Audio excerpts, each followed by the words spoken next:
Deposit insurance and credit guarantee corporation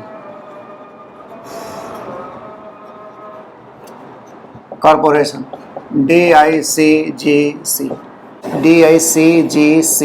act ये 1961 में पास हुआ और 62 से ये ऑपरेशन कर रही है। हम लोग जो बैंकों में पैसा डिपॉजिट करते हैं उसका बीमा करना, उसको इंश्योर करना, ताकि हमें इस बात का खतरा न रहे कि बैंक में पैसा डूब जाएगा। This is wholly owned subsidiary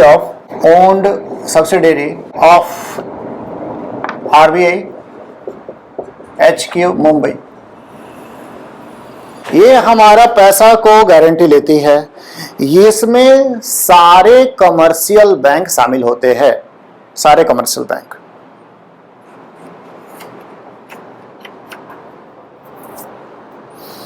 तो इसमें यूनिवर्सल कमर्शियल बैंक, ये सब आप लोग जानते ही हैं।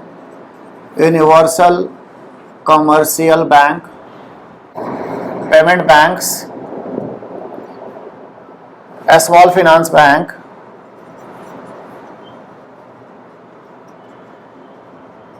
बैंक्स, रीजनल रूरल बैंक्स,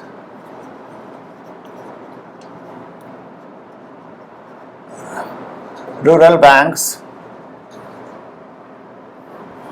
और कोऑपरेटिव बैंक्स।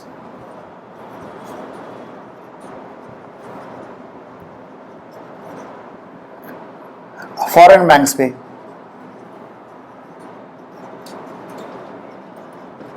जो इंडिया में ऑपरेट कर रहे हैं। तो ये जो है, ये सारे बैंक्स में जो डिपॉजिट्स है उसको इंश्योर करती है, और ये हर तरह के डिपॉजिट को इंश्योर करती है।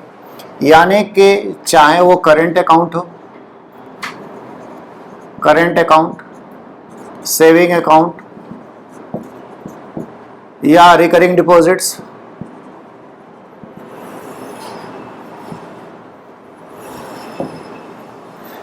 सारे फिक्स।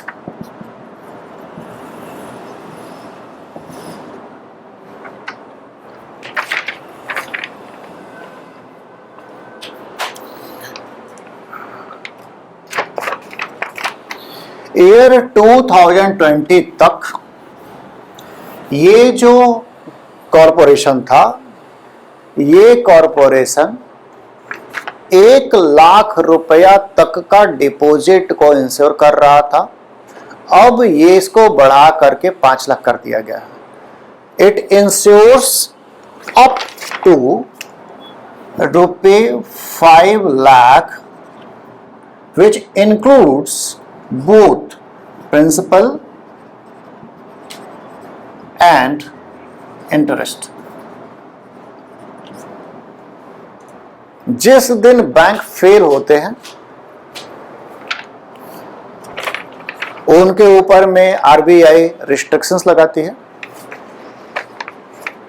फेलियर के बाद कैसा रिस्ट्रिक्शन लगाएगी? जब इस तरह का रिस्ट्रिक्शन लग जाएगा कि आप पैसा नहीं निकाल सकते, उसमें से आप 10,000 से ज़्यादा नहीं निकाल सकते एक दिन में, कभी कभी बैंकों में लगता है। ये रिस्ट्रिक्शंस लगेगा अगर, तो इस दिन जितना भी लोगों का पैसा उसमें था, चाहे प्रिंसिपल या इंटरेस्ट, उसका 5 लाख रुपया तक का इंश्योरेंस करती है। यानी अगर हम 4 लाख रुपया का डिपॉजिट किए थे तो मेरा 4 लाख रुपया इंश्योर्ड है, और 4 लाख डिपॉजिट किए और मेरा इंटरेस्ट भी एक्युमुलेट किया 30,000 रुपया, तो हमको 4,30,000 रुपया मिलेगा। दूसरा केस, अगर हम 4,80,000 रुपया डिपॉजिट किए थे और एक्युमुलेटेड इंटरेस्ट हो गया मेरा 70,000, कुल मिला के 5,50,000 मेरा पैसा हो चुका है, तो हमको 5 लाख ही मिलेगा इस इंश्योरेंस में। 4 लाख से प्रिंसिपल और 20,000 रुपये इंटरेस्ट। अगर हम 6 लाख रुपए जमा किए थे प्रिंसिपल और 1 लाख रुपए मेरा इंटरेस्ट एक्युमुलेट किया तो भी हमको 5 लाख ही मेरा इंश्योरेंस है। मेरा 1 लाख रुपया प्रिंसिपल और 1 लाख रुपया इंटरेस्ट गया। ठीक है। Insurance is up to 5 lakh rupee for each depositor. यानी अगर हम किसी बैंक में एक से ज्यादा खाता खोल के रखे हुए हैं तो मेरा एक खाता ही काउंट होगा। तो इंश्योरेंस फॉर ईच डिपोजिटर,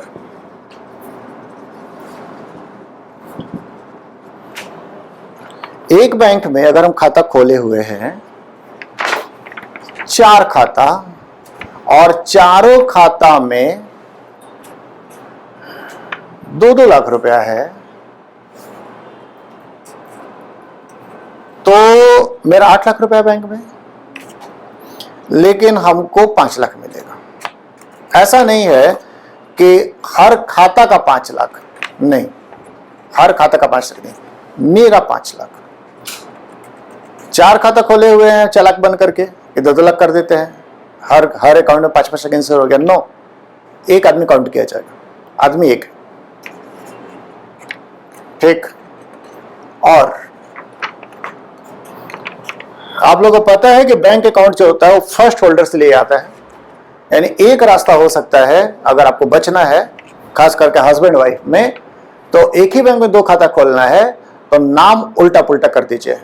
पहला में जैसे हस्बैंड बन जाएगा फर्स्ट होल्डर और दूसरा खाता में वाइफ बन जाएगी फर्स्ट होल्डर, तो माना जाएगा कि 2 अलग अलग अकाउंट है, अलग अलग लोगों के अकाउंट है।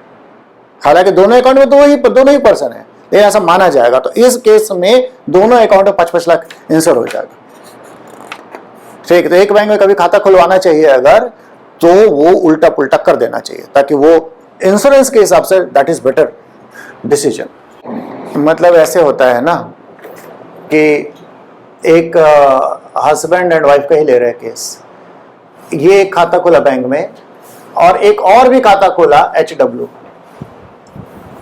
एक केस नंबर 1 है, दूसरा केस नंबर HW, दूसरा पेयर जो है ऐसा खाता खुलाता है और एक खाता इस तरह से खुलवा लेता है। तो इस पेयर को अगर बैंक फेल कर जाता है तो 10 लाख रुपए इंश्योरेंस हो गया है और इस पेयर को 5 लाख का इंश्योरेंस हुआ है। ये सब पता होना बहुत जरूरी है, नहीं तो हमारे सोसाइटी में हस्बैंड लोग आदत होता है अपना नाम पहले डाल देने का, मेरा पहले, तो ऐसे में फिर फंसेंगे। इतना पैट्रियार्की ठीक नहीं है। हाँ, दूसरा बात कि एक बैंक में डिफरेंट ब्रांचेज में अगर खाता खोला गया है तो भी एक ही खाता ट्रीट किया जाएगा। अगर सोचिए कि हम साक्षी वाला कोटक में खोल दिए, फिर बिष्णुपुर वाला कोटक में खोल दिए और रांची जाके भी खाता खोल दिया, तो भी एक ही कस्टमर माना जाएगा। मतलब ब्रांच से कुछ नहीं होता है, ये वहां पर बैंक में कितना खाता डिपेंड करता है। ठीक है। तो हाँ, तो बात ये हुआ कि ये हर बैंक में पर अकाउंट पर पर्सन या डिपोजिटर का 5 लाख रुपए इंश्योरेंस करते हैं। एक डिपोजिटर का 5 लाख। ठीक। और ये जब अगर एक से ज्यादा बैंक एक साथ में फेल हो रहे हो तो ये बैंक वाइज डिपोजिटर माना जाता है। यानी मेरा अकाउंट अगर कोटक में है और साथ ही साथ SBI में भी मेरा ही नाम से अकाउंट है तो मेरा हमको 2 डिपोजिटर माना जाएगा। यानी अगर मेरे पास 10 लाख रुपया है तो मेरे लिए बहुत अच्छा है कि हम 2 अलग अलग बैंक में अकाउंट खोल करके पैसा डाल दें, अलग अलग बैंक में, एक ही बैंक में ना डालें। दोनों में 5-5 लाख इंश्योर हो जाएगा। अगर एक ही बैंक का 2 ब्रांच में डाल दिए होते तो 5 लाख इंश्योरेंस होता। ठीक। और ये अच्छा भी है, मतलब ऐसा सेफ प्ले करना चाहिए। बहुत लोग जो होता है ना स्मॉल फाइनेंस बैंक पे उतना भरोसा नहीं होता, छोटे छोटे बैंक पे, तो वो 5 लाख से नीचे ही रखते हैं उसमें अमाउंट, ताकि फुल्ली प्रोटेक्टेड रहे। ठीक है।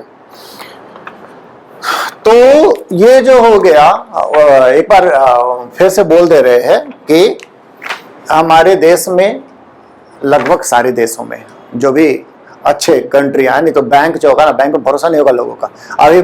अभी यूएस में देखिए आप, 3 बैंक डूबा। आप पढ़े होंगे, उसमें भी किसी तरह का एक कॉर्पोरेशन है जो कि वो पैसा वापस कर रहा है। ठीक है, जो छोटे डिपोजिटर हैं वो बच जाते हैं। आप बताइए दिए 3 साल पहले 1 लाख रुपए तक का था, अभी 5 लाख कर दिया, तो 5 लाख तक हम सेफ हैं। हाँ, तो हमारे देश में एक deposit insurance and credit guarantee corporation है। ये जो होता है डिपोजिटरों का बैंक में जो पैसा है उसको इंश्योर करती है। ये जो पैसा इंश्योर करती है, इसके लिए इंश्योरेंस में हमेशा एक प्रीमियम होता है। प्रीमियम, तो एक प्रीमियम हो लेती है इंश्योरेंस का प्रीमियम, पैसे 12 पैसे पर ₹100 पर ईयर। 100 रुपया का इंश्योरेंस 1 साल में 12 पैसा देकर के होता है। ठीक, deposit insurance and credit guarantee corporation बैंकों से 100 रुपए इंश्योरेंस करने का प्रीमियम 12 पैसा लेती है 1 साल का। आरबीआई का नियम यह है कि बैंक इस इंश्योरेंस प्रीमियम को क्लाइंट को ट्रांसफर नहीं कर सकते, यानी बैंक को अपना पैसा पे करना पड़ता है। तो हाँ, क्या बात कर रहे थे कि पर ₹100 12 पैसे पर ईयर जो होता है ये लेती है प्रीमियम। ये प्रीमियम बैंक पे करते हैं अपना पैसा डीआईसीजीसी को। इंश्योरेंस ये जो बिजनेस है, ये बिजनेस कलेक्टिव सिक्योरिटी का बिजनेस है। कलेक्टिव सिक्योरिटी का मतलब ये हो गया कि 12 पैसा करके डीआईसीजीसी के पास पैसा जमा होता चला जाएगा, और जब कोई बैंक फेल करेगा तो जो पैसा जमा हुआ है उसमें से उसके डिपॉजिटर को पैसा दे दिया जाएगा। यानी देखा जाए तो जो बैंक नहीं फेल किए हैं उनके, वो बैंक जो बैंक फेल कर गए उसको फाइनेंस करते हैं। ठीक, और इंश्योरेंस एक्चुअली यही है, जो आदमी जिंदा रहता है वो आदमी मरा हुआ आदमी का फैमिली को पैसा देता है। देखा जाए तो यही तो इंश्योरेंस है, ताकि सब किसी को सिक्योर फील होता है कि अगर मेरे घर में डेथ हुआ तो बाकी लोगों का पैसा हमको मिल जाएगा। ठीक, तो यहां पे ये हमारा इंश्योरेंस का अमाउंट है, ये प्रीमियम हो गया। अगर कोई बैंक लगातार 3 छमाही तक पैसा न दे, प्रीमियम न पे करे, तो डीआईसीजीसी जो है इसका रजिस्ट्रेशन को खत्म कर सकता है, यानी इसका इंश्योरेंस को खत्म, रिवोक कर देगा। और अगर वो फिर से पैसा वापस कर दे पूरा इंटरेस्ट के साथ, तो फिर से उसको वो कवर दे भी सकती है। ठीक, तो हाँ, तो क्या बात कर रहे थे कि एक deposit insurance and credit guarantee corporation है जो डिपॉजिटर का पैसा को इंश्योर करती है। डिपॉजिटर का पैसा को इंश्योर करने के लिए वो पर ₹100 12 पैसे पर ईयर प्रीमियम लेती है, और ये जो इंश्योर करती है ये सारे के सारे बैंक्स को करती है, जिसमें कि universal commercial bank, payment bank, small finance bank, regional rural bank, cooperative banks और फॉरेन बैंक, सारे के सारे बैंक शामिल हैं। इनको प्रीमियम दे करके इंश्योरेंस खरीदना पड़ता है। ठीक, और खाता जो होता है वो हर तरह का डिपॉजिट्स को वो इंश्योर करते हैं। अब क्या कवर नहीं करती है? अगर किसी फॉरेन गवर्नमेंट का अगर डिपॉजिट है तो इट इज नॉट कवर्ड। किसी बैंक में अगर फॉरेन गवर्नमेंट का डिपॉजिट है, it is not covered. Central और स्टेट गवर्नमेंट का जो डिपॉजिट होता है उसको कवर नहीं करते हैं। Central state government, it is not covered. Inter bank deposit not covered. Inter bank deposit not covered. ये सब जो है, अगर एक बैंक का दूसरे बैंक में खाता है ये पैसा नहीं मिलेगा, DICGC नहीं कवर करती है इसको।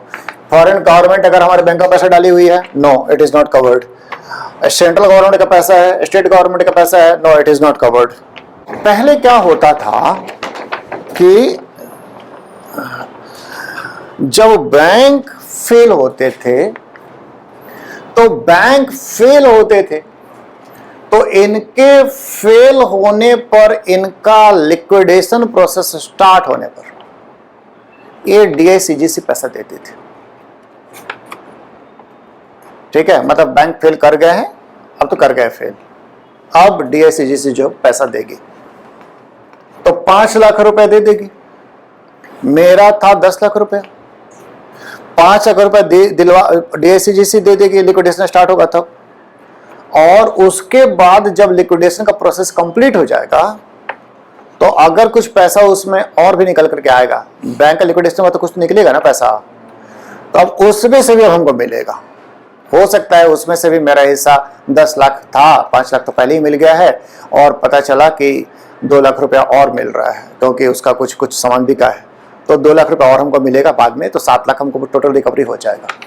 बैंक फेल करेंगे तो 5 लाख तो गारंटीड है, और लिक्विडेशन का प्रोसीड्स में से भी हमको मिलेगा, लेकिन टाइम टेकिंग हो जाएगा, लिक्विडेट होगा तब ना। लेकिन बात यह है कि बैंकों को लिक्विडेशन में जब लिक्विडेशन में डालने का डिसीजन होगा, उससे पहले तो RBI ये सब PCA लगाती है। PCA लगाने के बाद क्या करती है? PCA लगाने के बाद बोलती है कि कई बार तो बिना PCA लगाए ही क्या होता है ना, एक ही बार पता चलता है कि RBI को पता ही चलता है कब क्या हुआ, पता चलता है बैंक डूब गई। तो वैसे में डूब रही है, तब क्या करती है? बैंक का हालत बहुत ही खराब है, वैसे बोलती है कि एक दिन में एक आदमी 10,000 से ज़्यादा नहीं निकाल सकता। ऐसा होता है, PMC में हुआ था। तो किसी को हवा नहीं लगेगा, सुबह में न्यूज पढ़ेगा कि PMC बैंक में एक दिन में आप 10,000 से ज़्यादा नहीं निकाल सकते। तो अभी तो बैंक फेल नहीं की है ना, अभी तो पैसा दे रही है, पता नहीं धीरे धीरे करके फिर से खड़ी हो जाए बैंक। तो जो हमारा जो डिपॉजिटर है तो फंस गया। कैसे फंस गया? कि DICGC तो पैसा देगी नहीं क्योंकि बैंक तेरा डूबा कहाँ, और पैसा भी निकल नहीं पा रहा है। अब 10,000 करके निकालते रहेगा, उसको 5 लाख का जरूरत है मान लीजिए, तो भी फंसा हुआ बैंक में। ठीक है ना?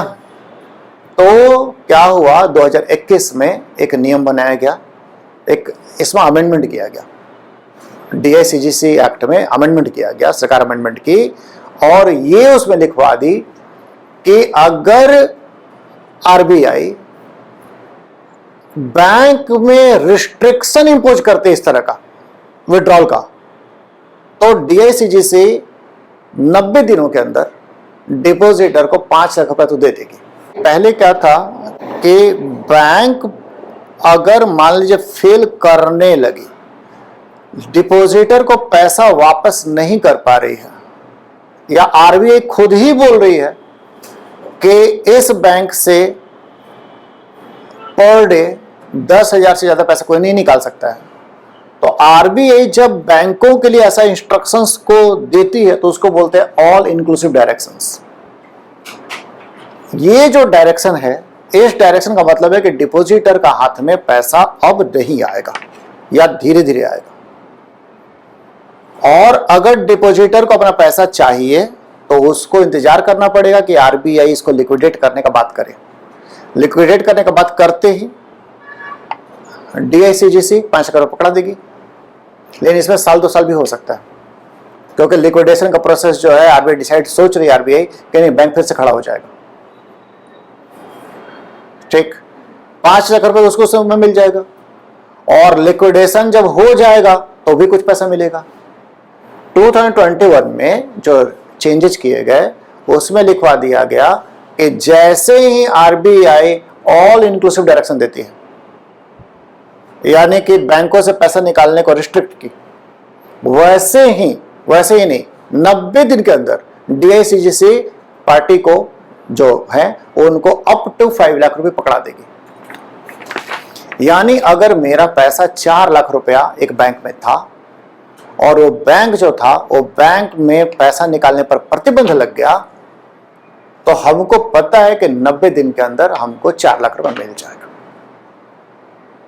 पहले इसके लिए सालों साल इंतजार करना पड़ता था इंश्योरेंस होने के बावजूद। ठीक, इंश्योरेंस जो है अब ज्यादा इफेक्टिव है। पहले क्या था, पहले मिलेगा इसका गारंटी था, अब हमको बैंक का बीमार होते ही मिल जाएगा, ये बात हुआ। ठीक ना। तो गवर्नमेंट जो है ये अमेंडमेंट ये बहुत पॉजिटिव की, दोनों चीज बहुत ही पॉजिटिव है। एक तो 5 लाख रुपया कर दी, क्योंकि ये जो 1 लाख रुपया था वो 10-20 साल से 1 लाख का 1 ही लाख था, तो 5 लाख करना जरूरी था। और दूसरा जो काम की कि 90 दिन के अंदर पैसा जो होगा वो वापस मिलेगा। अगला बात ये है कि पैसा कहां से आता है कहां जाता है।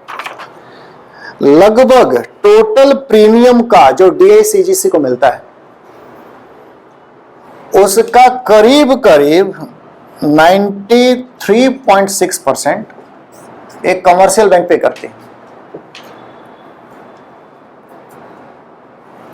टोटल प्रीमियम का बाकी 6.4% ये कोऑपरेटिव बैंक पे करते हैं। ठीक,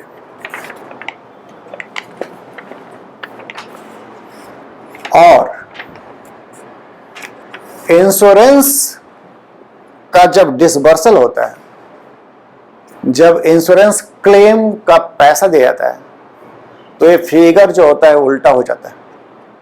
यानी आप टोटल अगर DICGC का हिस्ट्री निकाल लेंगे कि बैंक डूबा तो कितना पैसा आप दिए, तो टोटल देने का 94% कोऑपरेटिव बैंक को गया है और टोटल देने का 6% गया है कमर्शियल बैंक को। यानी कोऑपरेटिव बैंक प्रीमियम करते हैं पे कम और डूबते हैं ज्यादा। ठीक, और यही रीजन है कि धीरे धीरे करके कोऑपरेटिव बैंक्स को RBI का अधिकार क्षेत्र में लाया गया।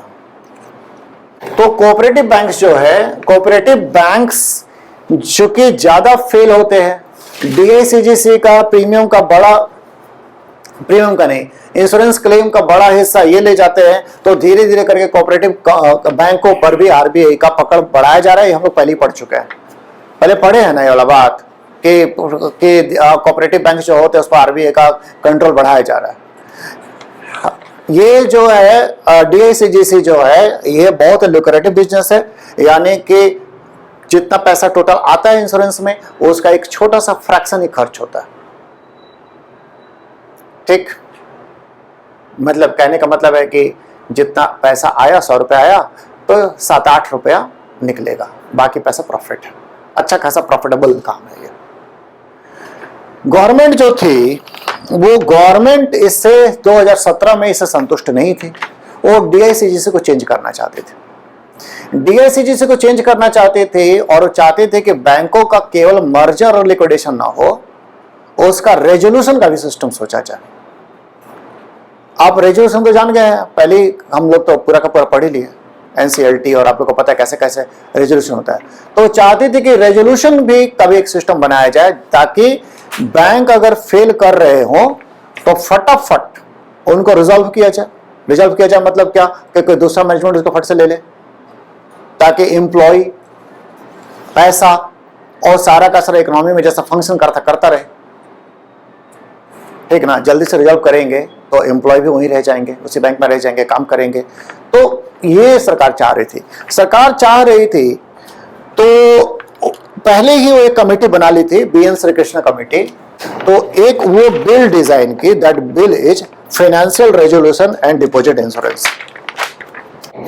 ये एक वो बिल लाई FRDI।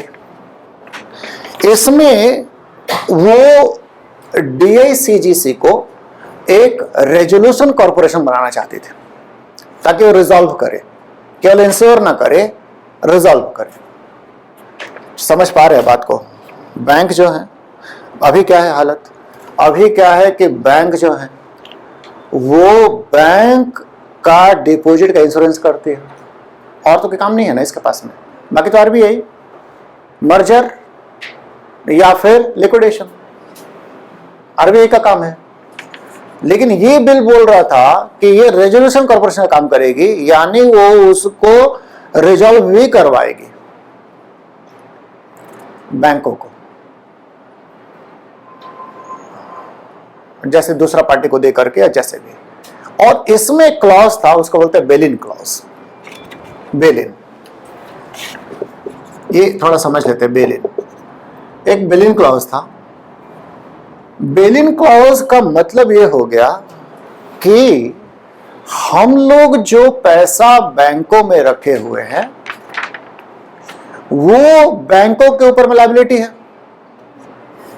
तो बैंक अगर फेल करेंगे तो उनका लायबिलिटी कम किया जा सकेगा। कहने का मतलब यह है कि अगर मेरा 10 लाख रुपया बैंक में है तो इस बिल के अनुसार बैंक का रेजोल्यूशन होगा तो लायबिलिटी कम होकर के 6 लाख भी हो सकता है। यानी मेरा जो बैंक में पैसा था उसका यूज करके बैंक अपने आप को रिजॉल्व की। यानी हम लोग जैसे शेयर होल्डर होते हैं ना, डिपॉजिटर, वो सोचने लगा कि तो शेयर होल्डर का काम है, मेरा पैसा लेकर के कैसे रिजॉल्व कर रहा है, मतलब जिसको खरीदना है खरीदो बैंक को, मेरा पैसा तो दे दो, हम तो डिपॉजिटर हैं। लेकिन सर बिल इन क्लॉज था। बिल इन क्लॉज में क्या था कि डिपॉजिटर का पैसा भी किसी खास कंडीशन में बैंक अपना अगर स्ट्रेस में है तो उसकी यूज कर सकती थी। ठीक है, ये 17 का बात है। एक दूसरा टर्मिनोलॉजी भी होता है, that is bail out. Bail out जो होता है उसका मतलब होता है अगर बैंक डूब रही है तो उसको गवर्नमेंट पैसा देकर के उसको बेल आउट कर देती है। बैंक डूब रही है, बैंकों को पैसा कौन दिया? गवर्नमेंट दी। और बैंक जो हुए उनके पैसा आ गया तो डिपॉजिटर का पैसा सुरक्षित हो गया, क्योंकि बैंक पैसा, क्योंकि सरकार पैसा दी। तो this is called bail out. सरकार पैसा देती है बैंकों को, जो बैंक स्ट्रेस में है, ताकि बैंक हेल्दी हो जाए। डिपॉजिटर पर आंच नहीं आता है। अगर बेल इन होगा तो डिपॉजिटर का पैसा भी जा सकता है।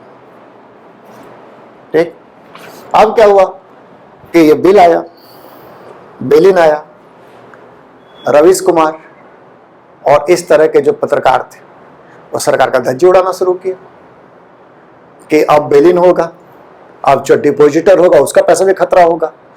भले गोदी मीडिया जो भी सरकार का पक्ष ले हमेशा, लेकिन यहां पर जो लोग थे ना, ये लोगों को समझ आया कि कुछ तो गड़बड़ है। बेल इन, हंगामा मचने लगा। सरकार समझ गई कि 1-1.5 साल में आएगा इलेक्शन, तो ये वाला मुद्दा न बन जाए। सरकार इस बिल को ड्रॉप कर दी। ये बिल कभी पास नहीं हो पाया, बनाया गया था लेकिन बिल पास नहीं हो पाया। बेल इन क्लॉज अब नहीं है।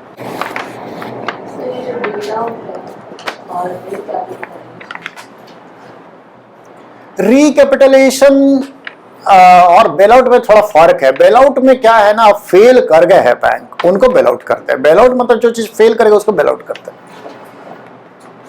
समझे? इसमें रिकैपिटलाइजेशन फेल थोड़े किया है, उसका कैपिटल का नॉर्म्स को ब्रीच कर रहा है। नॉर्म्स फेल नहीं किया है। अभी CRAR उसका 8% आ गया है, अभी वैसा नहीं है। यहाँ पे तो फेल कर रहे हैं बेल आउट में। ठीक, तो ये जो है अच्छा, और भी कोई डेटा हम दे दे रहे हैं कि SBI का रेजोल्यूशन जो होता है, मतलब मर्जर और लिक्विडेशन, ये RBI के हाथ में नहीं है।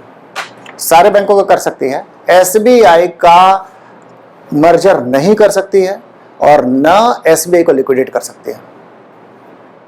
ये काम सरकार कर सकती है केवल। क्यों बोलिए? पार्लियामेंट का एक्ट पास, हाँ, क्योंकि पार्लियामेंट का एक्ट से पास हुआ।